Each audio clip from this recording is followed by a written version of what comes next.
As relações interpessoais são discutidas diariamente e, com o passar do tempo e a consolidação do conhecimento, passamos a visualizar e compreender melhor os lados positivos e negativos dessas relações.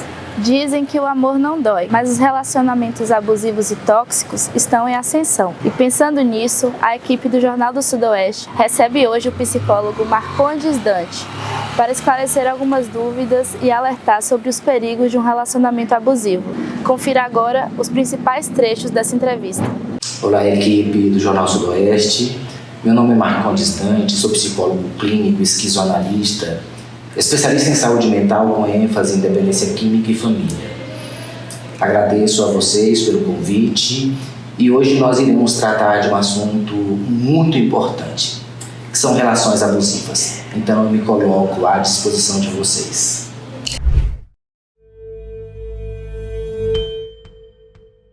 Dr. Marcondes, bom dia. Para a gente começar, o que é um relacionamento abusivo? Ótima pergunta. Relacionamentos abusivos são todos os comportamentos e atitudes que ferem a dignidade de uma pessoa. A dignidade física, a dignidade psicológica, a dignidade emocional, a dignidade patrimonial, a dignidade sexual, a dignidade política, a dignidade de pertencimento. Veja que tudo que fere a dignidade de uma pessoa, podemos considerá-la como sendo relações abusivas. Perfeito. O senhor concorda que o relacionamento abusivo e a violência doméstica independem de gênero e tanto homens quanto mulheres podem ser vítimas? Sim, tanto homens quanto mulheres podem ser vítimas de relações abusivas, concordo plenamente. Porém, deveremos considerar, na atual conjuntura em que vivemos, o corpo da mulher. Essa merece, de nossa parte, principalmente os homens. Nesse momento, eu me coloco não apenas como um profissional, mas igualmente como um homem. Eu fui educado para ser homem. Logo, eu preciso considerar o meu lugar nesta relação. Eu tenho observado que determinadas mulheres, elas gritam, elas se impõem na relação, mas em determinados momentos precisamos averiguar se esse comportamento é de fato uma relação abusiva contra ele ou é uma forma de se defender. Então nós precisamos nos considerar nesse sentido. Bom, eu atendi uma paciente recentemente onde ela dizia que os dois gritavam na relação. Em determinados momentos ela se dá conta de que o grito dela é diferente do grito dele. Enquanto que o grito dela era para que ele pudesse ouvi-la, o grito dele era para que ela se calasse. Logo, precisamos, em síntese, considerar as relações abusivas em ambos, sim, mas precisamos fazer valer a visibilidade do sofrimento desta mulher na relação com o homem que exerce socialmente um domínio, um colonialismo, um machismo, patriarcado. Pensemos um pouco sobre isso. Perfeito. Existem casos em que os envolvidos não sabem que estão em um relacionamento não saudável? Sim. Existem casos em que as relações abusivas são tão sutis, são tão encobertas que, e agora eu vou tratar especificamente do corpo da mulher, que ela não se dá conta de que está naquele momento sofrendo uma relação abusiva, né? Nós poderemos debruçar sobre esse assunto e outras questões, mas precisamos considerar, principalmente ao homem, eu me dirijo agora a nós homens, que existem determinados comportamentos nossos na relação com a nossa filha, com a nossa esposa, com a nossa secretária, com a nossa irmã, com a nossa mãe, que são relacionamentos controladores e que não aparecem na relação, e são relacionamentos abusivos. Aquilo que chama-se de gaslighting, ou seja, dominação. A relação abusiva, não necessariamente, ela vem acompanhada de gritos, de xingos, de humilhações. Ela pode ser muito sutil. E, na maioria das vezes, o são muito sutil. E acompanhada depois de carinho, né? Você não está sabendo o que você está falando. Mas amor não é dessa forma, é dessa outra forma, com a intenção de manipular a realidade. E ela então passa a ficar confusa acerca do que ela está vendo, ela passa a ficar confusa acerca do que ela está presenciando, ou seja, é uma traição que nós acompanhamos recentemente, onde ela tinha todas as provas e ele foi de uma manipulação mental tão grande que ela passou a ser vista como uma doida, uma pessoa que não estava raciocinando bem. E isso, independente de grito. Olha que coisa interessante. Em momento algum, doutor, ele estava gritando comigo e depois acarinhava e depois fazia uma espécie de atenção para ela, né? Camuflando a dominação. Então essas relações nem sempre elas são visíveis. Por isso a vítima não percebe. Por isso a vítima não percebe. Considerando que somos seres únicos, portanto diferentes uns dos outros, e que em todos os relacionamentos entre casais existem conflitos, como é possível identificar um provável relacionamento tóxico e abusivo? O casamento, ou qualquer outra relação, ela precisa ser considerada como sendo uma conjugação de forças. É o que eu chamo muito de parceria, de companheirismo.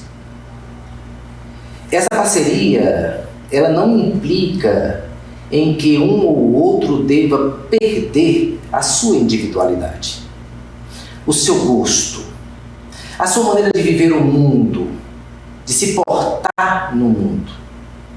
Obviamente que quando duas pessoas solteiras se encontram, deve haver alguns ajustes, sim. Mas esses ajustes, eles jamais poderão comprometer a liberdade de pensar dela ou dele. A liberdade de ver o mundo e de se comportar com o mundo de um ou de outro. A roupa. Você agora casou e você agora precisa se portar na vestimenta desta forma.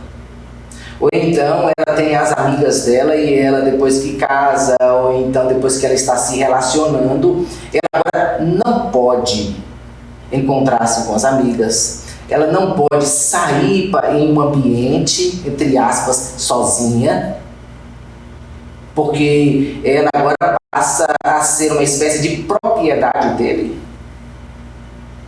Veja que esse tipo de coerção nem sempre vem de maneira autoritária, gaslighting, de maneira muito sutil, onde ela passa então a questionar, realmente ele tem razão, nossa, eu tenho que me portar agora como uma mulher casada.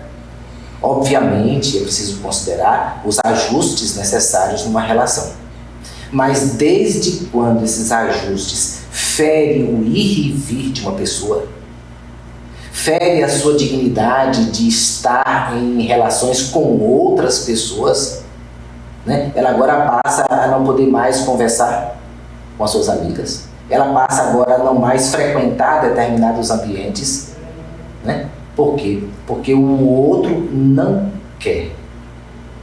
E aí aprende, psicológica, fisicamente.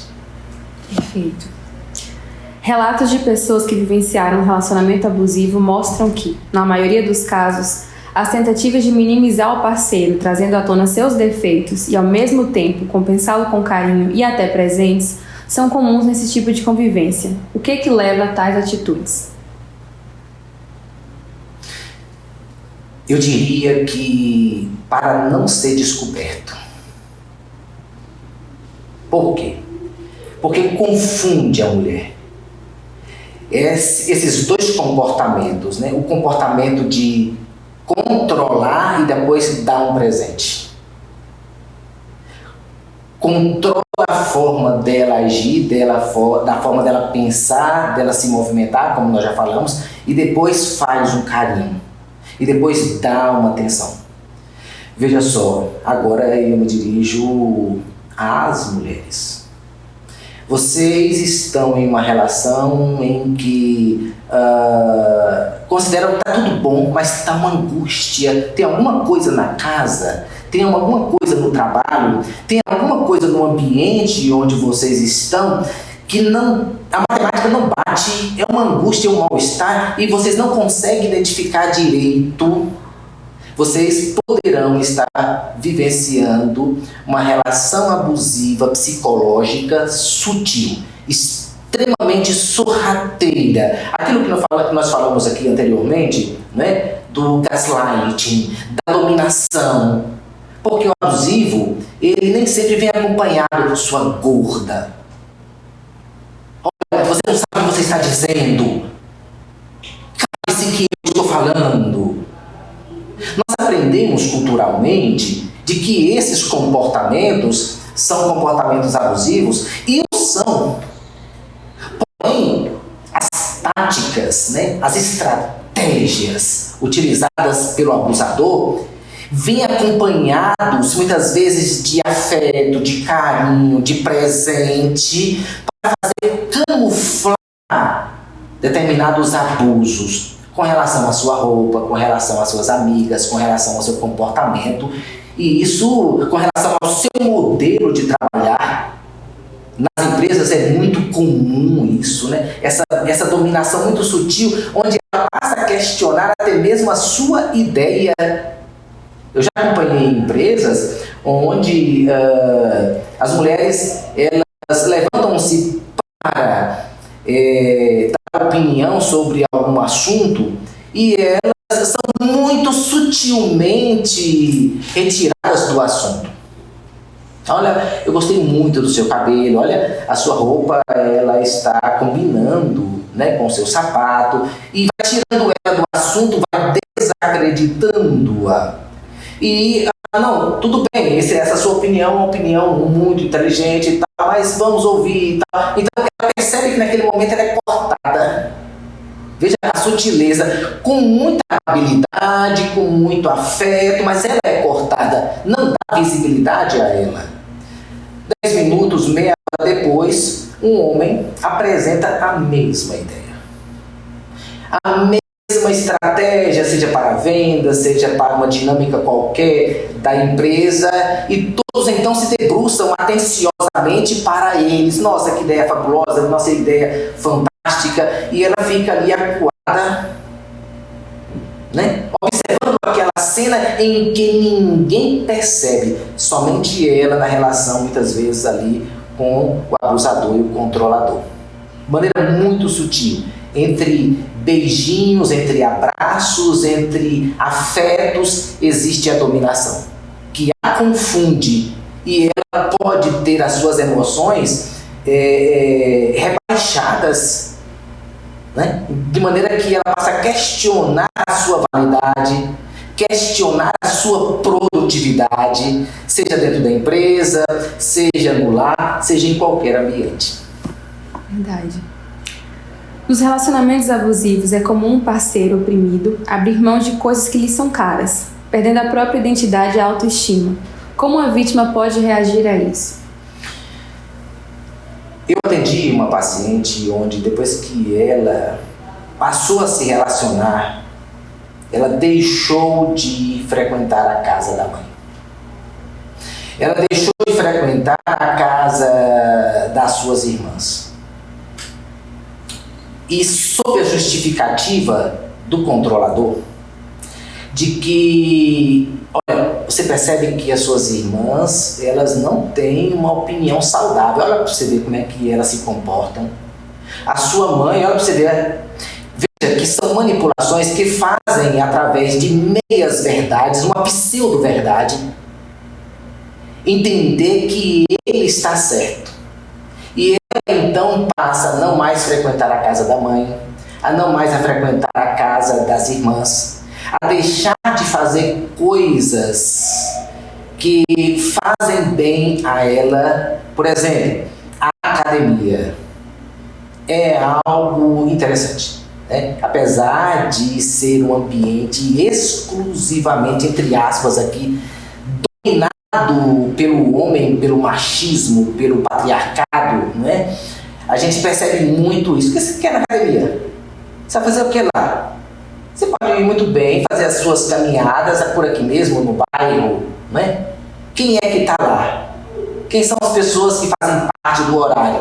E o que você quer com essa blusa, com esse short, com esse batom? Você vai para a academia ou vai para uma sala de exposição? Percebe que é academia e outros ambientes. Eu estou citando aqui apenas alguns para a gente poder refletir sobre isso. De modo que a mulher ela precisa compreender que se aquela relação está privando-a de coisas que ela gosta muito, né, e que em momento algum está ferindo a relação ética com ele, ela precisa sentar com ele e conversar seriamente e dar um basta nessa situação. Olha, por favor, você me respeita. Me respeita, porque a minha relação com a minha família, a minha relação com a academia, a minha relação com coisas que me fazem bem não pertencem a você. Você se ponha no seu lugar. Se ele continue, converse mais uma vez, se continue, faça levar a pessoas de confiança sua.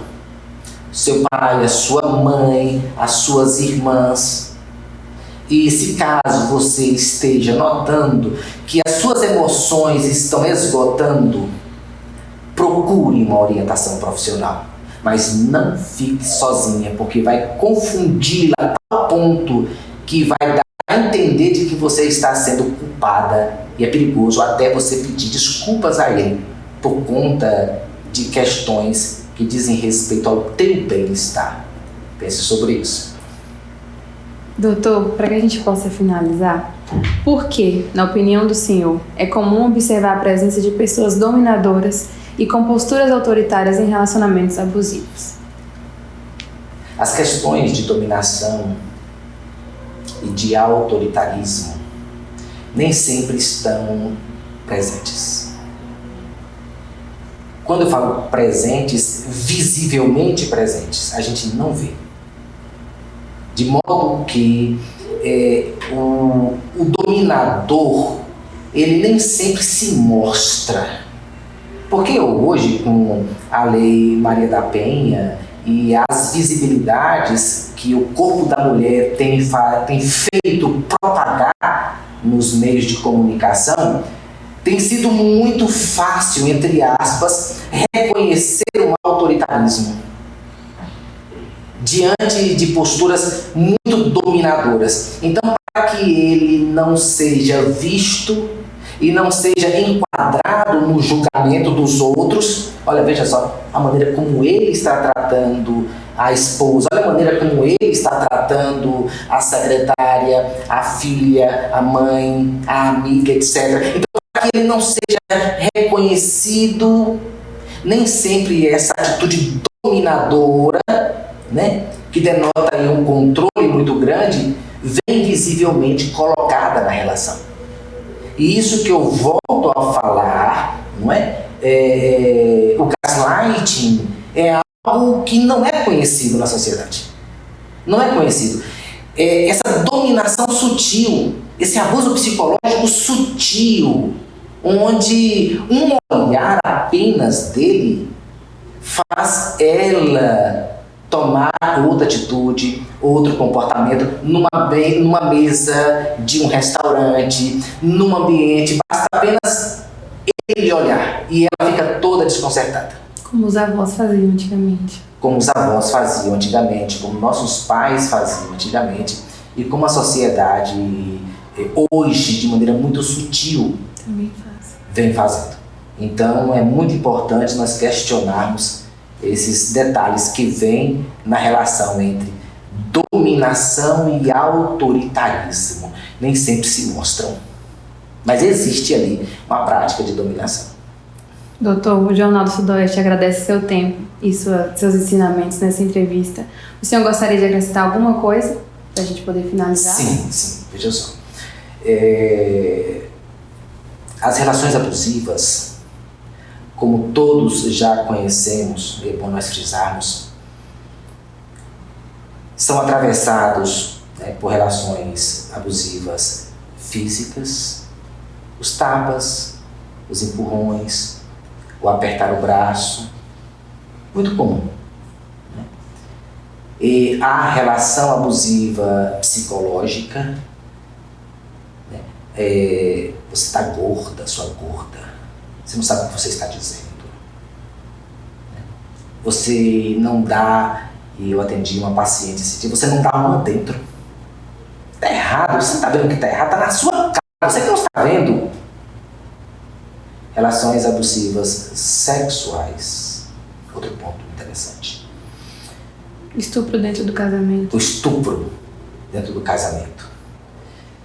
Em que momento a relação sexual deve ser uma relação saudável? Quando ela é boa para os dois. No momento em que ela deseja e no momento em que ele deseja. Eu casei com ela e ela tem que me satisfazer. Em momento algum. Em momento algum. Justificativas é muito comum, mas por que hoje a gente não pode? Ou seja, ela sempre precisa dar uma justificativa a fim de que o abusador vai fazer uma análise, porque ele agora é o juiz do que está passando com ela, a fazer uma análise para justificar ou não, para legalizar ou não aquele momento. Não, tudo bem, sim, entendi o porquê que você não quer ir para a cama comigo. Ou seja, não há necessidade de uma justificativa. Mulheres, vocês não devem justificativa nenhuma para homem nenhum da relação, se vocês desejam ou não fazer sexo, fazer amor, seja lá o que for, com ele. Eu não estou afim hoje. Eu não estou disposta hoje. Eu não quero hoje. Ponto. Acabou. Tudo que vier depois do não é uma relação abusiva. E ele precisa ser colocado no lugar dele. Daqui você não passa. As relações psicológicas, já falamos, e as relações abusivas patrimoniais. Controlam o dinheiro dela. Se ela vai comprar uma calcinha, se ela vai comprar um batom, precisa muitas vezes pedir aquilo que pertence a ela, porque o dinheiro vai todo para ele, ou se não vai para ele, precisa passar pelo crivo da autorização dele. Onde para ela comprar uma meia calça, para ela fazer as unhas, para ela se maquiar, para ela cuidar do seu cabelo, cuidar do seu corpo, e que faz parte, mulheres, da sua autoestima. Cuidar do próprio corpo faz parte da autoestima. De modo que qualquer relação nesse sentido que controle o financeiro, desejando que ela dê conta do dinheiro dela e do que ela compra, são relações abusivas. Daí nós temos a relação abusiva, a relação física, a relação psicológica, a relação sexual, a relação patrimonial. A Lei Maria da Penha cita 5, e essa relação moral, nesse conjunto de regras sociais, onde vai dizer para ela que isso está errado ou isso está certo. O que é o errado e o que é o certo é atravessado pela ética do respeito um pelo outro. e não do tamanho do cabelo dela. Respeitando aqui naturalmente as religiões, nós precisamos considerar que o tamanho do cabelo, que as unhas, que a vestimenta não tem nada a ver com a ética e o respeito. Então as mulheres precisam de nós, homens, que nós reflitamos sobre isso. Então essa entrevista, ela não vai tão simplesmente às consciências femininas, porque elas já sabem isso que eu estou falando. Essa entrevista vai ao encontro dos homens. Eu estou aqui me referindo aos homens. São esses que precisam escutar essa entrevista. E se você deseja salvar a sua relação, seja ela enquanto alguém que tem uma empresa, que tem funcionários, seja na relação com a sua filha, com a sua esposa, com a sua mãe, repense o quanto antes as estratégias que você está usando, seja direta ou indiretamente, para controlar o corpo da mulher. Repense sobre isso. Refaça uma análise. E, se possível, se você não consegue, porque estamos os homens dentro desta bolha, não é? Busque um profissional com urgência. Porque se ela está dizendo algo que está ferindo o comportamento dela e você, homem, não consegue ver, é porque essa bolha machista, patriarcal, colonizadora está tão embutida em você que você precisa de uma ajuda profissional. Pense sobre isso. Muito obrigada, doutor.